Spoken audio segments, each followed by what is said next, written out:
که سلام به همگی بچه‌ها، مرسی از نکاتی که گفتید.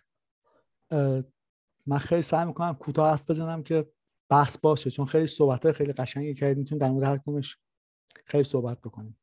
یه تشکر از خشایار بکنم که این فیلم رو من داد. من خیلی لذت بردم. این هفته 4 بار فیلم رو دیدم. من هر دفعه یه چیز جدیدی دیگه. آخر سر رفتم رو اسما سرچ می‌کردم که اسما چه معانی دارن، چرا تاسکانی رو انتخاب کرده و من میخوام در مورد فیلم چجوری صحبت کنم.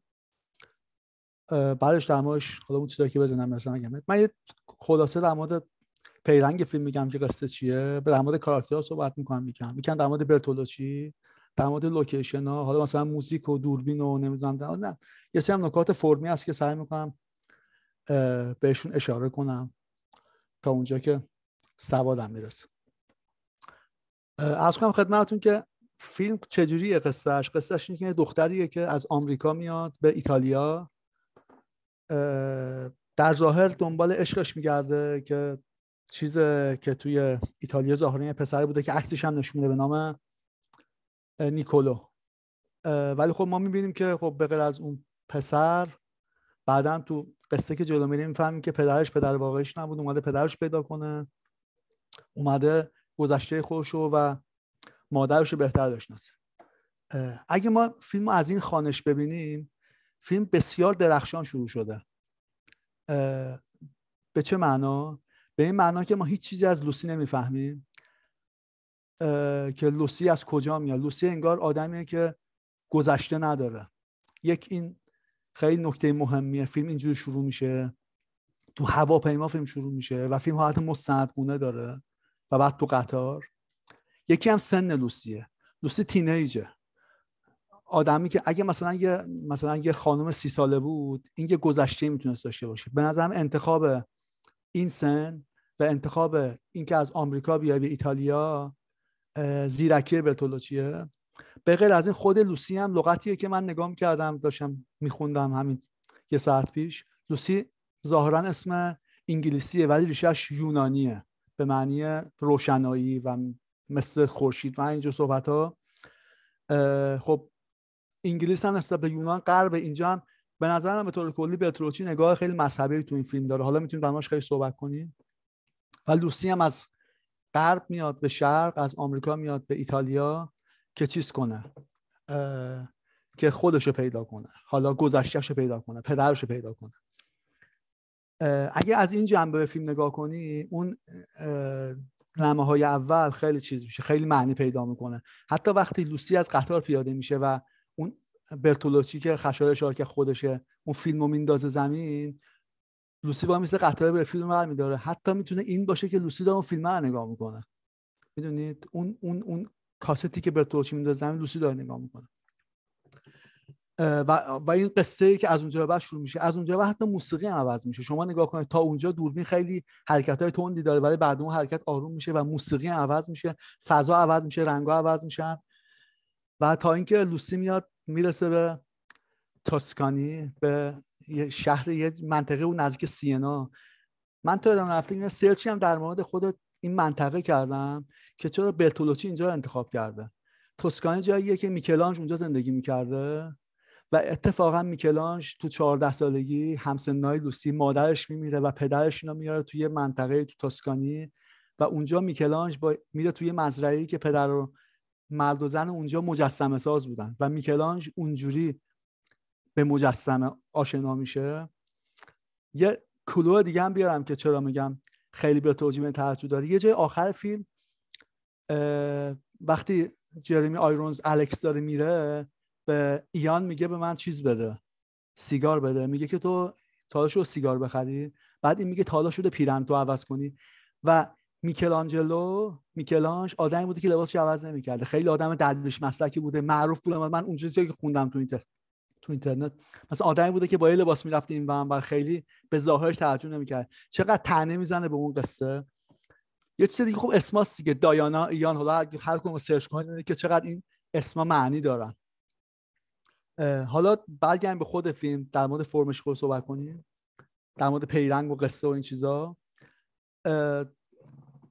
لوسی وارد منطقه تاسکانی میشه و میاد خونه که همه خوابن. خیلی خیلی این عجیبه. قشنگ اون تعریفی که تو میکردی میگفتی زیبایی هوش‌ربا، اینجا واقعا اینه. لوسی همه رو بیدار میکنه. اول میاد توی اتاق، یه خانمی رو تخت خوابیده، اصلا با اون کاری نداره. بعد میاد بیرون، یه پیرمردیه که بازیگر بوده، اونم خوابه. بعد میاد سراغ دایانا خوابه. دایانا رو بیدار میکنه و بغل میکنه. بعد دایانا داد میزنه به ایان که طبقه بالاست، میگه ایان بلند شو، لوسی اومده. تمام این تاسکانی تو خوابن، انگار که این آدما با زیبایی روبرو نشدن تا یه آدمی میخواد بیاد که همه رو چیز کنه، همه رو اینجوری با یه بشکن بیدار کنه. تنها کسی که بیداره الکس اون شاعره. من فکر میکنم که یه ادایدین هم پدرش، که خشا تو اشاره کردی که بابا شاعر بوده و خب اینجا هم خیلی خیلی جا من از این کارهایی که لوسی میکرد شعرهایی میگفت، من خیلی داشتم نوشتم که ببینم که به خط و ربطی میرسه. من نتونستم برم شعرهای پدر برتولوچی رو پیدا کنم ببینم که اون تو چه حال هوایی بوده، که آیا برتولوچی یه کانکشنی هم به اون زده، ادایدینی هم به اون کرده یا نه. ولی فکر میکنم که همین شخصیت الکس جرمی آیرونز که کار جالبی هم میکنه، توف میکرد رو مورچه ها. خیلی کار خیلی فرق میکرد با بقیه آدما، خیلی متفاوت بود. یعنی این تفاوت رو تو فرم خیلی خوب نشون میده.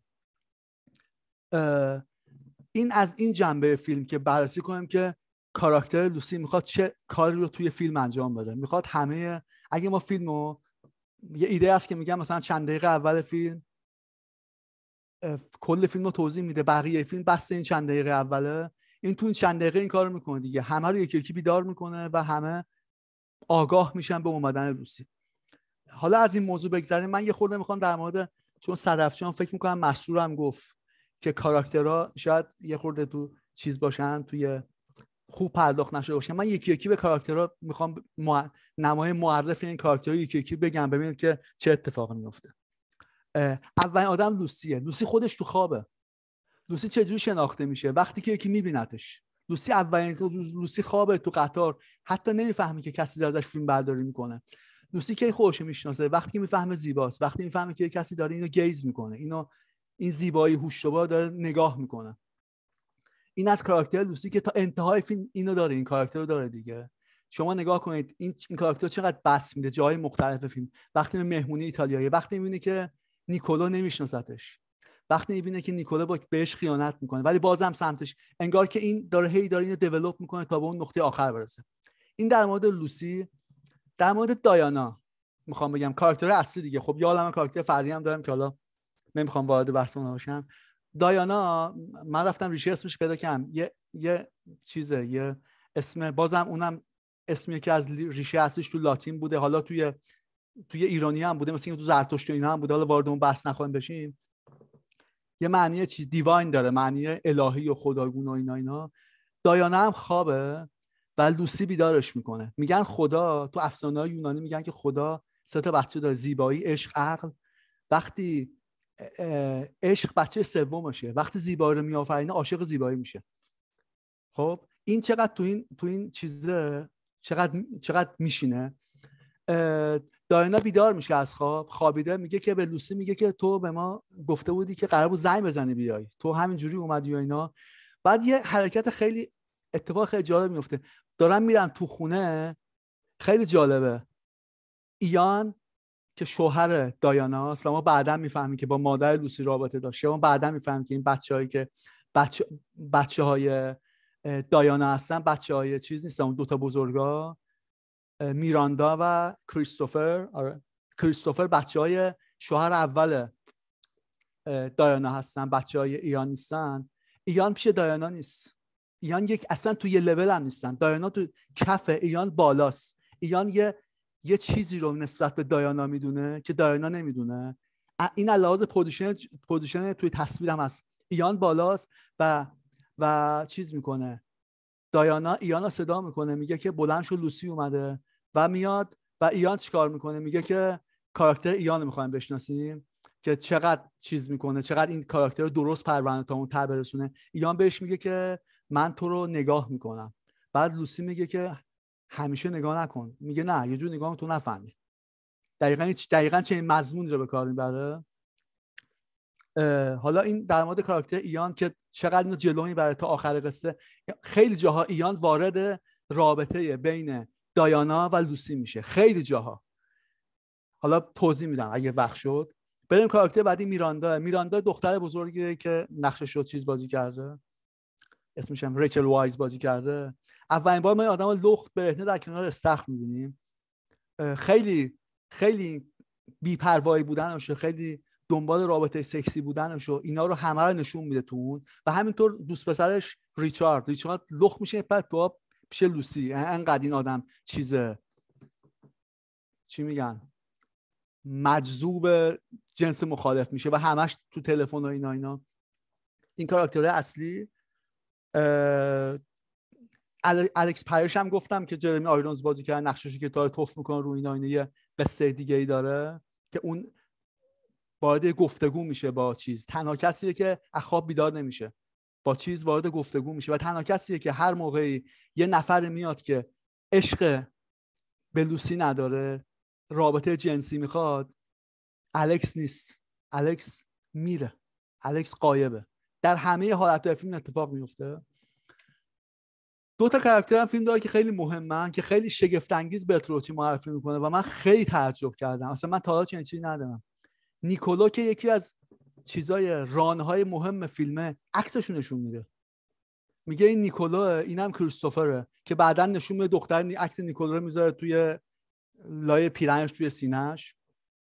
این در مورد کاراکترهای فیلم که چجوری معرفیشون میکنه و هر کدوم حالا بر حسب نوع معرفی که میکنن جلو میرن. یه چیز دیگه هم که میخواستم بگم در مورد این کاراکترها که دارن جلو میرن، یه اتفاقایی میفته بینشون که فیلمو جلو ببره. من فکر میکنم که دو تا چیز مختلف وجود داره. ما در مقابل فیلم دیدن باید حواسمون باشه. یکی این که یه سری کاراکترها هستن باید پرداخت بشن که قصه جلو بره.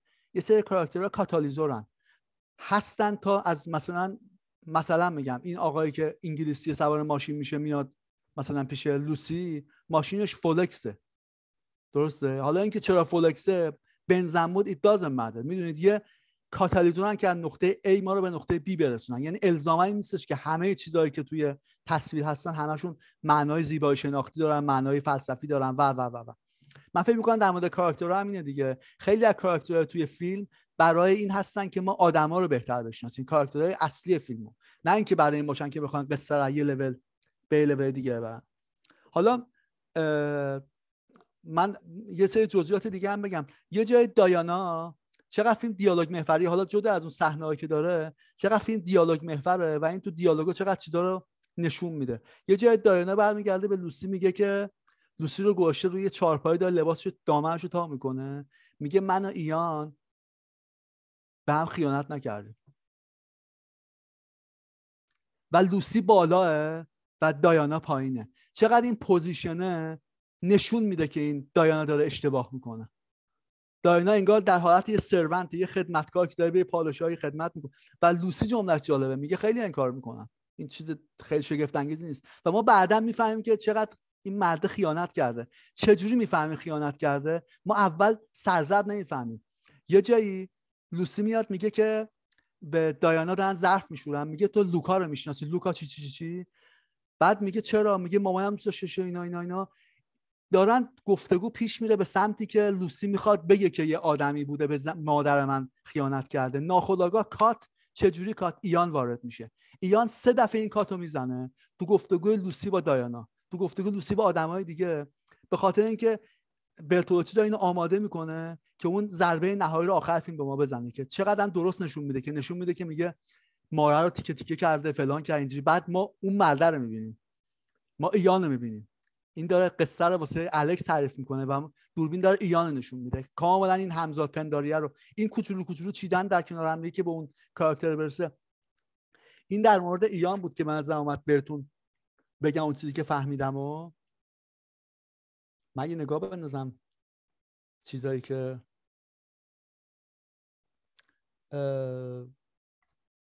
اشارهایی تو فیلم هست. یه جای دیگه فیلم که حالا در مورد کاراکترها میخوام بگم، حالا اگه بعد جلسه چیزی شده بودم صحبت میکنیم.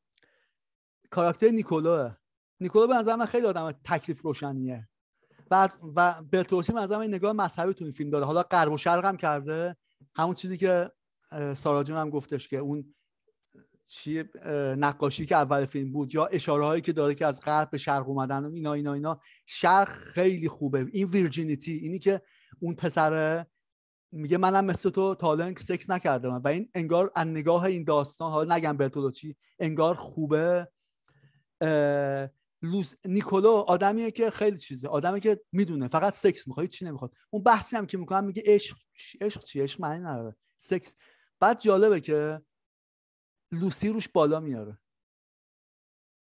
خیلی خیلی این کارا، ببینید چقدر این پرداخت کرده، تیکه تیکه تیکه تیکه هی میچینه، شاید تو نگاه اول دیده نشه. چند تا چیزم داره دیگه، یکی این که خیلی لندسکیپ خیلی خوبی داره، خیلی کاراکترها خیلی خوبن، چه دیالوگای خوبی به هم میگن، آدم لذت میبره. و چیزم هست دیگه، حالا یه چیز دیگه هم اضافه کنم به این سینمای برتولوچی. میدونید که برتولوچی دستیار پازولینی بوده و پازولینی چیز کرده، پازولینی آدم خیلی اکستریمی بوده تو سینما، سالو رو ساخته و اینا. بعد یه ترفند ادبیاتی میزنن، اینو می‌خواستن خشایار بپرسن. پازولینی سالو رو بر اساس رمان چیز نوشته، ساخته، مارک دوسات. مارک دوسات خب همه میشناسیم چه آدمی تو سینمای، توی رمان نویسی فرانسه است و خیلی چیز بوده، خیلی چیز بوده دیگه، خیلی آوانگارد بوده. نخوام وارد جزئیاتش بشم. یه جایی وقتی لوکا، اون مردی که یک شب با مامان لوسی بوده، میاد، دیانا میگه مارکی دوسات، نمیگه دوسات، میگه مارکی دوساب اومد. بعد همه میخندن. این بازی زبانی که میکنه برتولوچی، میخوام بگم که فقط چیز نیستش. اتفاقا این فیلم یه خورده منو اگه واقعا شاید بخوام نقطه منفی بدم، من مجبور شدم برم یه چیزا رو بخونم که بفهمم منظور برتولوچی اینجا چیه، چرا این حرکت. چرا میگه مارکی دوساب؟ من مارکی دوساب هم سرچ کردم، چیزی پیدا نکردم. شاید یه چیزی هست که من پیدا نکردم یا اسپلینگش رو درست ننوشتم، ولی میخورد مارکی دوسات باشه. چرا؟ یه جایی که لوسی بهش میگه برقصیم، یه خانومی هست که میگه من میخوام بهت نشون بدم که این چه باستردیه، میاد و وسط جمع تو اونجا ادرار میکنه. خیلی سالوئیه، خیلی پازولینی واره، خیلی آدم یاد مارکی دوسات میندازه. ولی برتولوچی خیلی خیلی زیرکی میکنه. من خیلی شگفت زده شدم که این چرا. یه خورده ژان لوک گوداری هم هست دیگه. ژان لوک گوداری تو فیلماش اطلاعات اشتباه میداد، میگه خب اون کاراکتر اشتباه گفت دیگه، دلیل نداره که ما فیلم که دایره المعارف نیست ما درست بگیم که. ممکن است که دایانا این اشتباه کرده باشه، مثلا اشتباه لپی. اینو برتولوچی به ما مشخص نمیکنه ولی کلوهاشو میده. ما این چقدر این کاراکترها رو درست جلو میبره. حالا برگردیم به الکس پرش.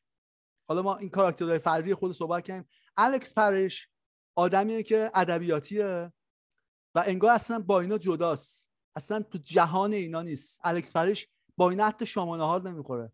تا کی؟ تا وقتی که لوسی میاد. لوسی کسیه که به قول خشایار زیبایی هوشربا داره دیگه، که آدما رو همه رو چیز میکنه، همه رو چی میگن، جذب خودش میکنه. و الکس پرش هم وارد این قصه میشه که میاد اونجا مثلا در مورد اینکه این ویرجینیتی داره و نداره اینا صحبت میکنه، لو میره اینا. این در مورد چیز بود، در مورد کاراکترهای توی فیلمو که خواستم یه توضیح بدم که این کاراکتر اینجوری دیولپ کرده. یه کاراکتر فیلمم، یه کاراکتر خیلی مهم داره، نام اوزوالدو، که آخر سر این ویرجینیتی لوسی رو بین میبره. حالا به هر صورت اوزوالدو خیلی معرفیش جالبه. اوزوالدو رو من چند دفعه نگاه کردم تا ببینمش تو فیلم. خیلی جالبه، انگار که مثلا برتولوچی رو قایم کرده. این دیدن اولین باری که ما اوزوالدو رو میبینیم موقعی که کریستوفر و نیکولو از سفر ترکیه برگشتن. کریستوفر یه پرچم دور خواهر کوچیکش میندازه، میگه پرچم ترکیه رو آوردم. نیکولو که پسری که رابطه جنسی میخواد دخترها، لوسی رو به یاد نمیاره، اوزوالدو به یاد میاره، ولی اتاق میره بیرون، میگه من این یادمه و اتاق میره بیرون. و ما دیگه اصلا اوزوالدو نمیبینیم تا کجا، تا اونجایی که لوسی میفهمه که این نیکولو با کسی رابطه داره و زمین میخوره و اوزوالدو اونجا وارد قصه میشه، یه خورده پررنگتر میشه.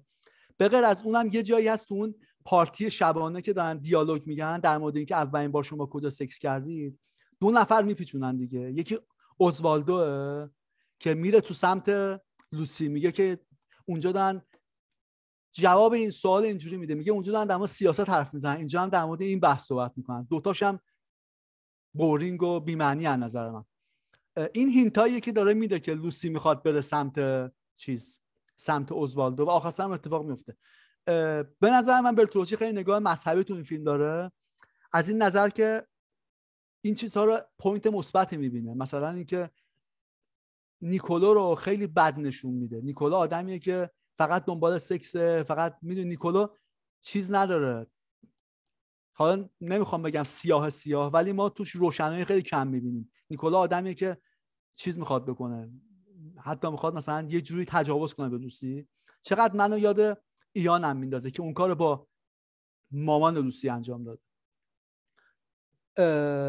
فیلم خب بالا یه خود در مورد نکات دیگه فیلم من بخوام صحبت کنم به غیر از کاراکترها، فیلم خیلی ایتالیاییه دیگه. اون مهمونیه خیلی فلینی طوره، خیلی رابطه ها خیلی چیزه، خیلی باید به نظرم باید تو اون فرهنگ بود تا فهمید که اونا چجوری رابطه دارن با هم دیگه. مثلا اینا وقتی با هم برهنه میرن تو استخر خیلی شگفت انگیزه. یکی از کسایی که لخ میشه تو اون استخر اگه دقت کنید اون کسی که با لوکا اومده اولین بارشه میاد و میره با اینا تو استخر و اینا.